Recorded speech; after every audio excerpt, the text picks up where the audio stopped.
Hi, this is Willie with Magic Gadgets. Today I'm going to be showing you our Studio PRODimmer, which is a DMX capable dimmer. We have models ranging from 2,000 watts all the way up to 24,000 watts. We've got our 12,000 watt unit right here hooked up to the big lamp, and I'll be demonstrating that in a minute. But first I'm going to show you a close-up of the 2K model, the controls, which is the exact same as the 12K. They look a little different. You've got a bigger pot on the 12K, but all the features are basically the exact same. All right, so as you can see, you've got a real-time display which shows you your output level, voltage, DMX, channel. It pretty much kind of tells you everything about what's going on with the unit. And then you've got rotary encoders which securely address the DMX channel. They can be adjusted when the unit is powered or unpowered, so it'll know where it's at. And you've got DMX signal LED, which tells you whether you've got signal coming in. You also have a really cool preheat, so you can actually turn the preheat on or off, and then you just adjust it with this little, there's a trim pot here, below the main dimmer knob, and that'll allow you to set your preheat level. So that's very cool, and then you just turn it off if you don't need it. Your off button, your on button, auto on, which is very cool because you have it in the auto on, turn on. When the unit gets power, it comes right back to where it was, so you don't actually have to press the on button, so that's cool. Main dimmer knob, which gives you really smooth control. Got output indicator, ground indicator, which will turn red when it's ungrounded, and it'll be green when it is grounded. This model actually has fan control, so you can turn it off if you don't need it or if you're running small loads.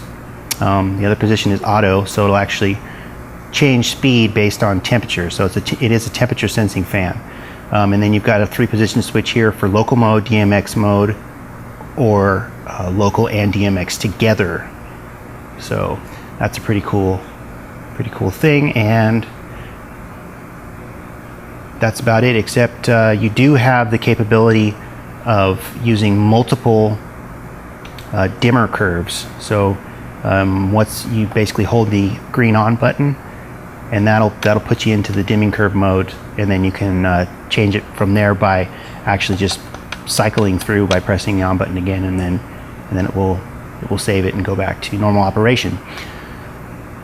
So yeah, that's that, and we'll go straight into the big one. So as you can see, we have our big lamp. It's already being preheated, so I have the preheat set because it's always nice to have that lamp ready to go. I have it in DMX mode right now. We've got the DMX signal coming in. We're grounded. That's your voltage and your temperature of the unit. As you can see, I'll turn the preheat off. And the globe, it does take a moment, of course. Everybody knows these big guys take a minute to cool all the way down, but there it goes.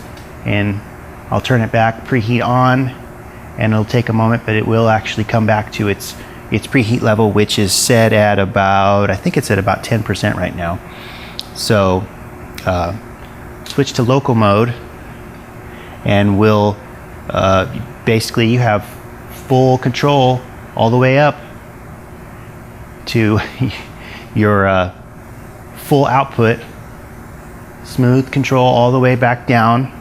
You have your display here which shows you where you're at, so you can bring it to a level that you liked, 50% or whatever, and then bring it back to 50%, you know. So that's really cool. So here we'll go into the DMX mode, and I have it hooked up to just a very basic board here, and we'll go up, and there it goes, all the way up to full, all the way back down. Now I'll show you the local and DMX mode, which is cool. How it works is you can actually turn off the output from either location, from the local controls here or from the DMX board. Now the way that you do that is you actually have to set a level on one or the other, because when you go all the way to 0, it turns it off. So if I'm going from my board here, where are we at? So 30%, I'm at 30% output. Now once this reaches 30%, it will go beyond that 30%. And then I can go back to the board here, and once this goes beyond where that's set, see? So now we're at 70%. I'm gonna take this knob and I'm gonna go all the way down. As soon as it hits 0, it's actually gonna shut off the output. So likewise, we're at 75% output now on the local control, and we'll bring our DMX fader down. As soon as it hits 0, it will actually turn off. So that's something that we thought would be very cool. We'll have to see if people really like it, but all that can be adjusted because it's all firmware based. So yeah, and other than that, this guy we've got mounted to the stand with our universal mounting bracket, so that's cool as well. We're working on a cover to protect the faceplate as well. It has a magnetic closure. I don't have it ready just yet, so it's not in the video, but we'll have a video of that as soon as it's ready. So let's try and get you close up here so you can see.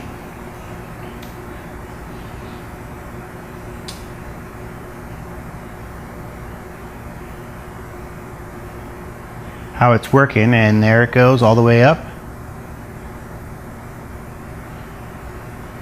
Here we go, all the way back down.